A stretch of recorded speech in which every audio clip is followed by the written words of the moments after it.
Мысли потаенные,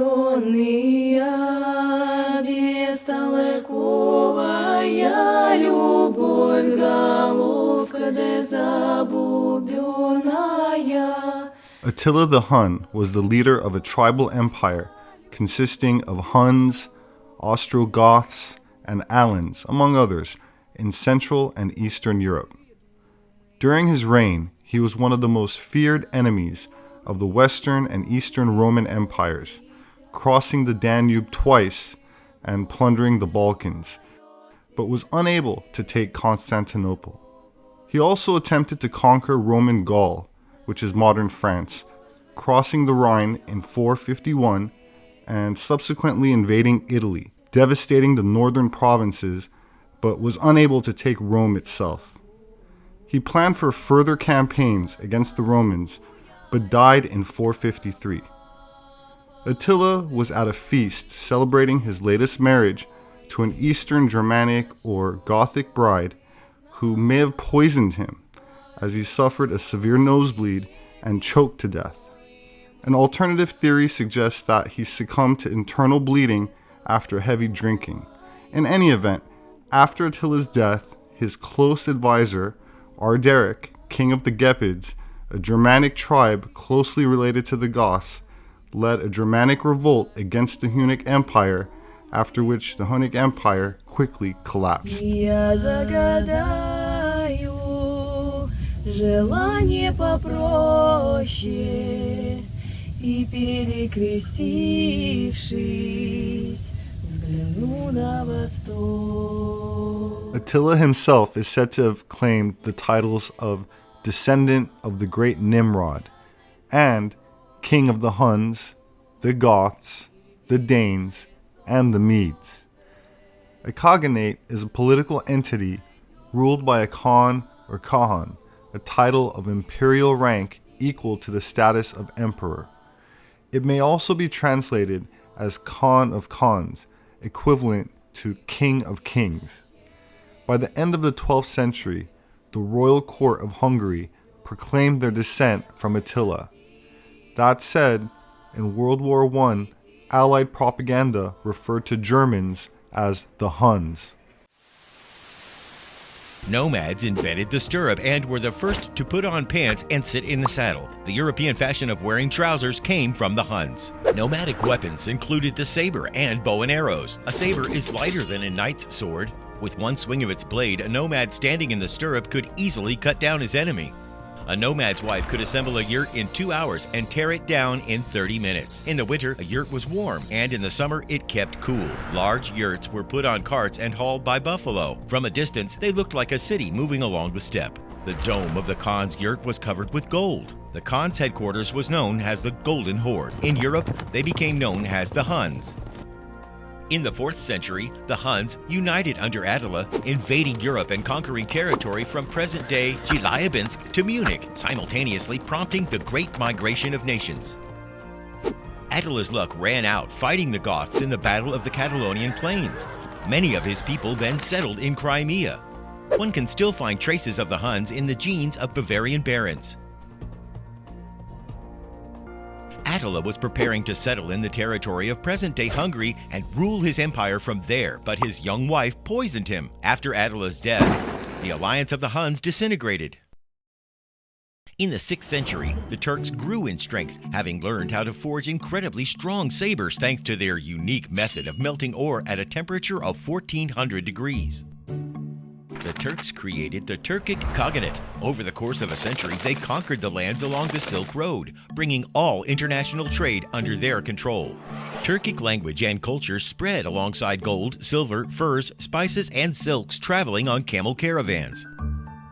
Beginning in 522, the Turks began using runic writing. They read in columns, like on this epitaph, carved in stone in honor of the Prince Kultigin of the Second Turkic Khaganate. The Turkic Khaganate began diplomatic relations with the Chinese, who wrote the first accounts of the Tartars. In the 6th century, the Turkic Khaganate weakened and split into Western and Eastern Khaganates. In the east, the Kimak and Kipchak tribes founded the Kimak Khanate. In the west, Bulgar tribes established Great Bulgaria, led by Kubrat Khan in the Black Sea region. Great Bulgaria lasted only 50 years. Asparuch, Kubrat's third son, went to the lower Danube and there formed the Danube Bulgaria with its capital in Pliska. This is modern-day Bulgaria, whose capital is in Sofia. Kotrog, Kubrat's second son, went north. There, where the Volga and the Kama rivers met, he founded the Volga-Bulgaria state, with its capital in the city of Bulgar. In 922, at the invitation of Iltibar Almush, an emissary from Baghdad arrived in Volga-Bulgaria, marking the region's official adoption of Islam. The secretary of the ambassador, Ibn Fadlan, wrote a very detailed account of his journey. By the way, Rus, which would later become Russia, adopted Christianity only 66 years later. Заболела Дуниноголовка, заболела Дуниноголовка, мамашка моя благодетельница, а я дочка твоя разорительница. Вот те гребень, вот те лед, вот те 40 веретен, ты сиди поглядывай, на меня поглядывай. А чего же она заболела, а чего же она заболела, мамашка моя благодетельница, а я дочка твоя разорительница. Вот те гребень, вот те лед, вот те 40 веретен, ты сиди поглядывай, на меня поглядывай. Из-под моря земли захотела, из-под моря земли захотела, мамашка моя благодетельница, а я дочка твоя разорительница. Вот те гребень, вот те лед, вот те 40 веретен, ты сиди поглядывай, на меня поглядывай. The Russian princes appointed by the Great Khan either paid taxes or served in the army. In return, they benefited from secured borders, safe roads from Crimea to China, and a stable financial system. In this way, the Golden Horde, later nicknamed by the Russians the Tartar Yoke, lasted until the 15th century. After a time of troubles, the plague, and the invasion of Tamerlane, the empire began to weaken. Cities such as the capital of Saray began to die out. Its function passed to the city of crime, now Stary Crime, which claimed the legacy of the Golden Horde.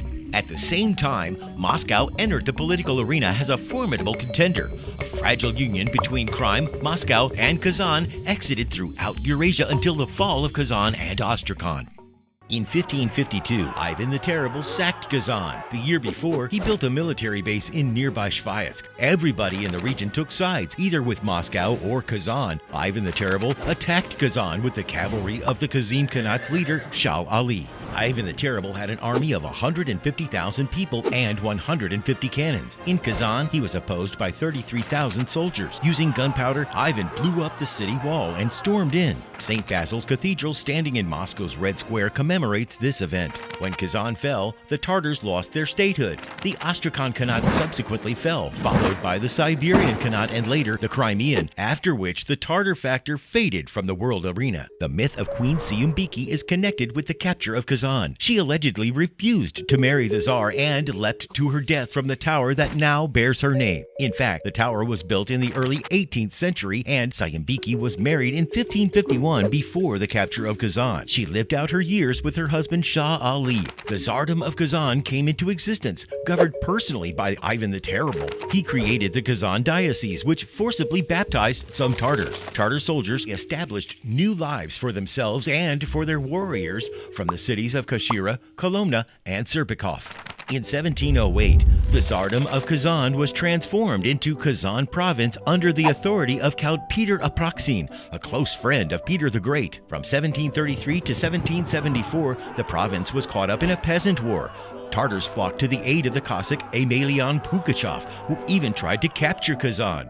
In the 18th century, the era of capitalism, Tartar elite became successful businessmen and industrialists, making leather, soap, textiles, and paper sold throughout Russia, China, and Central Asia. The most successful brands included Arsk fabric, which accounted for about 50% of the Russian market. The Apanyav, Yuzyanov, Azimov, Barnayev, Guzmanov families got richer, but they also took care of their people, building mosques, schools, and places for public leisure that remain today. By the end of the 19th century, an ideological split emerged among the leaders of the nation. Some Tartars, known as Akademists, wanted to hold on to patriarchal traditions. Their opponents, known as Jadidists, favored Europe and Turkey, secular education, and Western fashion. Ты заставила Варвара к себе в гости ходить, все подарочки дарить. Подарю я Вареньке черемушки аленькие. Мы пойдем с тобой. My name is Robert Sepehr. I'm an anthropologist. Please leave me a comment if you'd like to make a request for me to cover in a future video. Thank you for sharing. Please make sure to subscribe, and I will see you again soon. Меня выслушала, без мороза и без ветра сердце выездобило. Hey!